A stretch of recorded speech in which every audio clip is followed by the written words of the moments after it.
Kita ang butas sa gilid ng eroplanong yan ng Alaska Airlines habang lumilipad. Kaka-take off pa lang nito patungong California nang tumalsik ang bahagi ng fuselage o katawan nito na may bintana.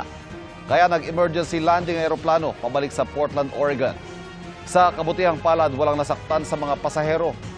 Batay sa audio recording ng usapan ng crew at air traffic control, nag-declare ng emergency ang eroplano dahil sa problema sa pressure sa loob. Habang iniimbestigahan na yan ng mga otoridad, ipinagbawal muna ng US Federal Aviation Administration na lumipad ang ilang Boeing 737-9 MAX sa Amerika na parehong modelo ng nasirang eroplano. Makikipagtulungan ng Alaska Airlines sa investigasyon at sa inspeksyon sa mga grounded na eroplano. Humingi rin sila ng dispensa sa mga pasahero.